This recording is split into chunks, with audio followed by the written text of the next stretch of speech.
it's Comp 1720. For everyone who is looking at the stream right now, welcome to day 1 of semester 2. Just going to wait a few minutes before we get started in earnest. This is a lecture, so I guess we should still start at 5 past the hour.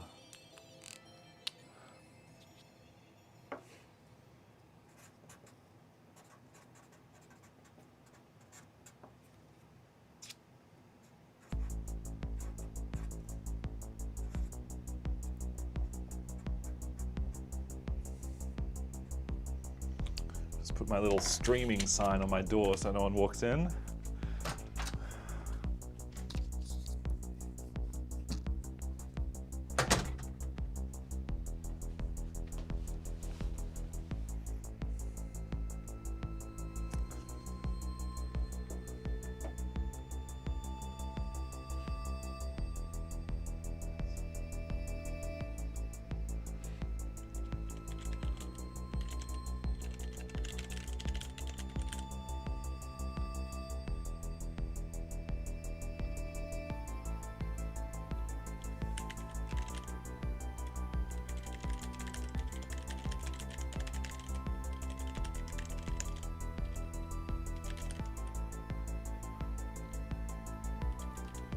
Just going to put a message in the team for the right place to chat with me during the lecture.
Getting a few people helped to access the video.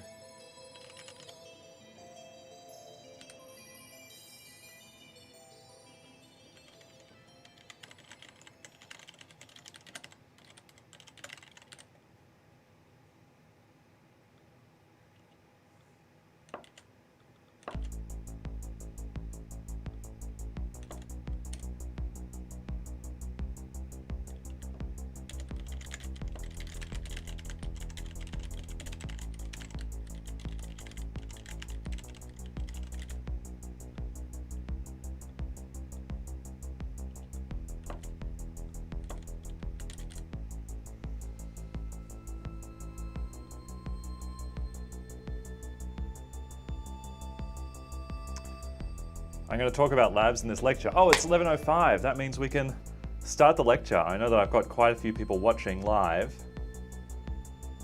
Just get myself switched over. Oop.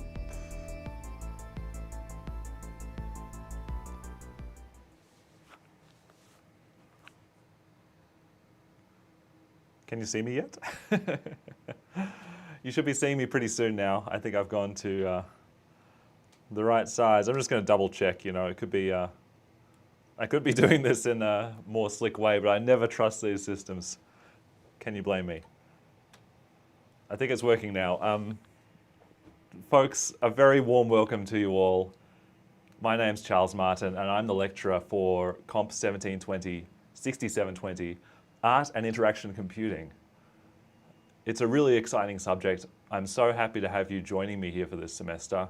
And it's day one of semester 2, so get psyched. We're going to do some really fun stuff. We're going to learn a lot about coding. We're going to learn a lot about interactive art and computer art. We've got a lot of exciting lectures to go through this semester, some really fun labs. This is going to be a big kind of information communication session, mainly to give you an idea of the shape of the course, show you some things about the website, and just get you started with all of the work that we're going to be doing this semester. I'm just going to type in the teams. Hopefully you can all see me now.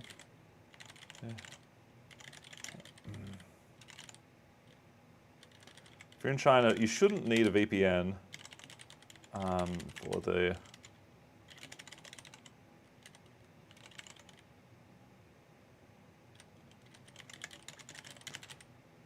I know there's folks in China who have different experiences seeing the link, and we do everything we can at our end to make sure things work for you. I'm using Microsoft Stream, which is sort of part of Office. Usually you don't need a VPN to access that. You can't. Let us know.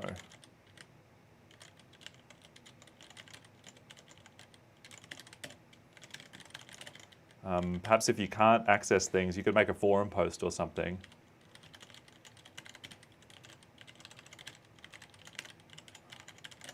Just putting something in the chat so that any folks who can't see the link can get in there. Some of the reason I stream is to give you a really good interactive experience. But another reason that I stream is because I get a really nice video for you to watch later. And you will be able to watch this video later on Echo 360. I know that works for almost all of our students. You can see things on Echo 360. It's a really good system for watching lectures later. So it will be available there when the session is over. I just have to upload the file that I record during our session. Actually, while I'm here, I'll just see if I am actually recording this or not. I'm recording, which is great. Okay.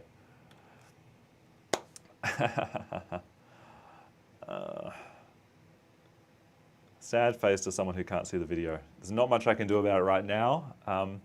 We'll look into this as best we can. Oh, my green screen is not like completely perfect. I'll just see if I can.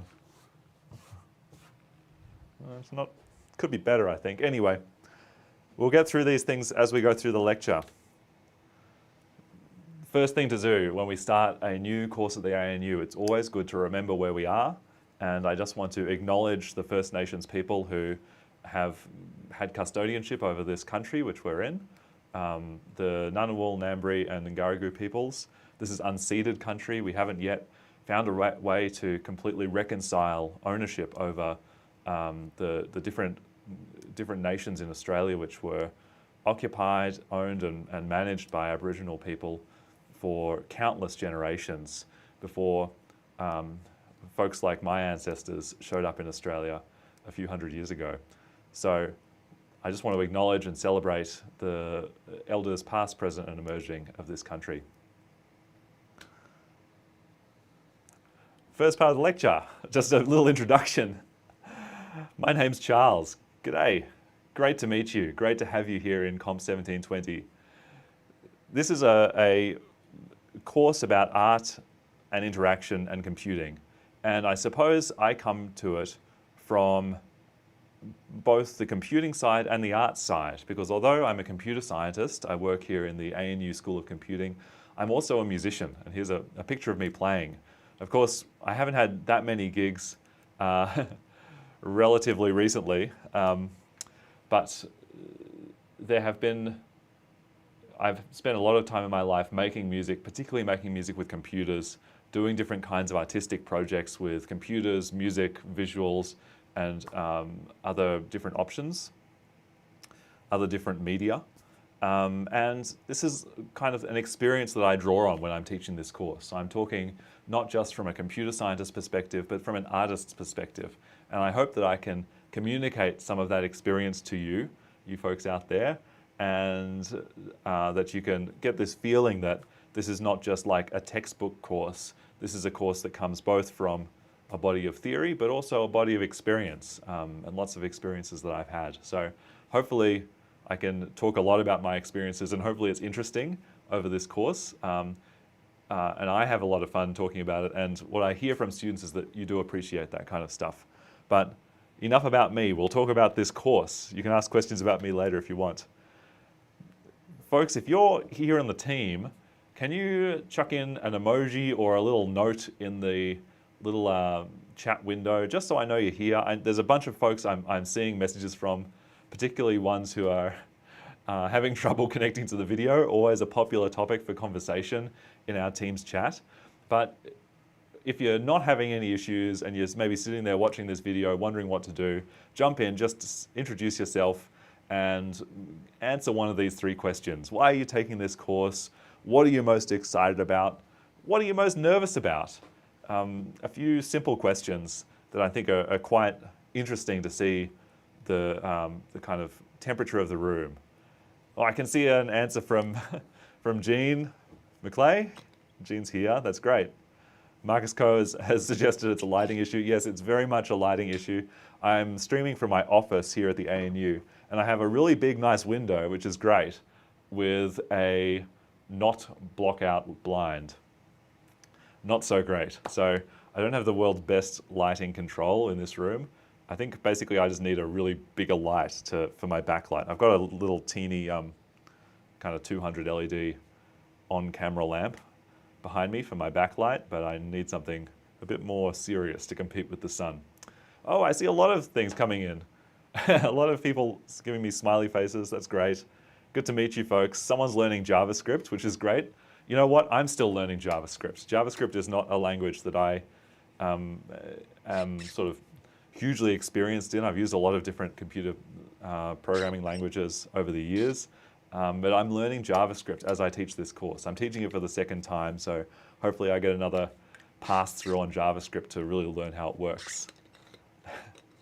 Good thing about JavaScript, when you know a lot of other languages, you can just sort of start typing into it and often it works. It's got a lot of influence from other languages. Hi folks, hi Alan, nice robot. Nuranese has a dancing penguin, which is exciting. Hello peeps. Wow, it's so nice to see this stream of smiley faces. Eva Scott's nervous because they know nothing about coding. Eva, I want to say we're here for students like you. This is a course that starts from the very beginning. I know there are a bunch of folks watching this stream right now who maybe have some experience with computing. Maybe they've done some programming before. If they're an undergraduate student, they might have done some in high school. They might actually be a computer science major and taking this as an elective. But this course is designed to support both people who know a bit of coding to learn about art, but also folks who only want to get started with both art and coding, start from the ground up. We'll take our first steps in this lecture today. So I hope you join me along for this exciting ride. Okay, and there's probably the emojis are going to keep jumping in, but I'm going to keep up with the talk. So I just want to hammer one point home. This is a course about making interactive art with computers. I just want to talk a little bit about what this course is in a few key words. First key word, making. This is a course where you make stuff. It's not a theory-driven course. It's a course where I'm teaching you skills and knowledge about interactive art, about computer programming, and you have to put those skills and knowledge together and demonstrate to me all those skills and knowledge by making something. And what you're going to make are artworks. All of the assignments are make an artwork. The major project, make an artwork. You're going to be doing a lot of making. It's okay because we give you a really solid basis for that. You get a lot of chances to practice and get a lot of feedback from our tutors about how you're making. So it's for those who that idea might be a little bit scary. I think that you might be not in the minority. There are a bunch of people finding that idea scary, but we do support you. Someone says the stream has crashed, which would be a huge bummer, but oh look, I don't know, Microsoft Stream, you never know. Anyone who has access to YouTube, the YouTube stream is probably the most stable of the streams. I try to use an ANU system so that it works really well. Wow, Cecilia says that they're excited to create art in new and interesting ways. I'm always excited about that too, so we're in the same boat. Interactive, next keyword. This means that we're not just making art that sits on a wall and that you just look at and react to it. It has an effect on you. The artworks which we make in this course will be interactive through your computer. So you'll be using the different input devices on your computer, keyboard, mouse, maybe the camera, maybe microphone, and other crazy things. If you've got a laptop, you can maybe get an accelerometer to work, although that might be a bit dangerous for a major project. But we will be doing art which reacts to the viewer as much as you react to it. So it should be interactive. And it's something which makes it a little bit unique. We have to do a little bit of study about how interaction works and what kind of interactions you should be focusing on. So many software, yeah, it is difficult to be learning coding. I'm seeing some more comments coming in. Sometimes there's a lot of software involved in computing courses. I'm sorry that it's a bit of an information cascade in this first lecture, but we'll get through this software bit by bit. This is a course about art as well, so not just interactions, but art. So we will learn something about art. Hopefully I'm using my experience to drive that, and we'll go through some sort of fundamentals of art theory that are required for making this kind of artworks. And finally, the computers bit. Yes, it is a computer science course. Yes, you will have to do some computer programming. Hopefully that's something which is exciting to you, even if it's a little bit scary. But we support you every step of the way. So although we're not teaching computer programming in the way that you might learn it in other computing courses, we definitely are teaching it, and you definitely will get all of these concepts coming into you. I'm having trouble with the Microsoft Stream, which is just not great. I don't know why. It says my encoder is healthy. I'll just try to ignore it, and hopefully it works for you. Super glitchy and buffering. That's really bad.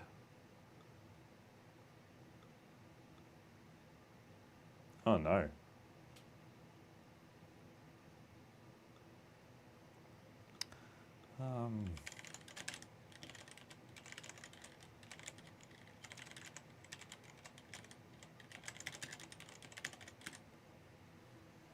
Someone's looking forward to getting out of their engineer brain, which I think is an exciting way to look at this. So I'm going to talk a little bit about the overview of the course for a minute, but just a synopsis of what we're going to do. Towards the end of this lecture, there'll be some information about, or an idea about the first steps in making an artwork with computing, which is something that most of you who are just beginners with code will probably find pretty interesting. The first moves you can make to start making art with a computer. And we call that painting like a 5-year-old. So that'll be our second part after the admin overview. Now, first of all, a note about these slides. All of the slides for the lectures in this course are a website. You can access them all on the course website, which is the main place to be watching these, to be looking at the course information. There's some instructions about how to use them. You just use the arrow keys to go back and forwards. I do make PDFs of the slides. I know a lot of folks really like to mark up PDFs or use those to help study. I guess my advice would be that it's not so useful in this course because we don't have an exam, so there's not so much PDF memorization study required, but I know people like them anyway. It's something that I have to do offline after the lectures, so remind me if I don't get to that. I need to set up my scripts to make the PDFs. Admin time, a few admin notes. Lectures. You're here at the first lecture, which is great, so you know about that one. Lecture A in each week is at 11 a.m. Monday, and lecture B, the second part, is at 12 p.m. on Thursdays. All of my lectures will be streamed live. You can see I'm having issues with, no, I want to keep going with that. What's going on with Restream?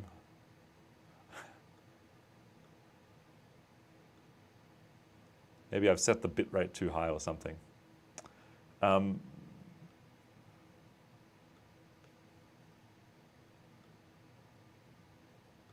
Oops, sorry, where was I? I do stream all my lectures live. MS Stream isn't working so well today, but Twitch and YouTube tend to be pretty solid. We've also got some other videos available on the lecture page on the website called Inside the Artist Studio, which is fun. Now, a point about the lectures, I've got 3 hours of lecture time blocked out. I may not use 3 hours every single week. The reason I have those blocked out is because I like to give a bit of a talk, then do a bit of live coding projects with everybody. And I find that if I just have 2 hours, 2 one-hour sessions, I will go overboard or go too long on the first one. And I know that there are some folks who really don't like it when lecturers go over time. So I'd prefer to block out 2 hours on a Monday so I've got enough time if I need it. We may just go for 90 minutes if I run out of material, but it's always good to talk to you folks, so maybe we'll just stretch them out. Now we're at the labs part. Labs are both on or offline in this course. I'm still not receiving any data. I might just pause this and restart the stream at maybe a lower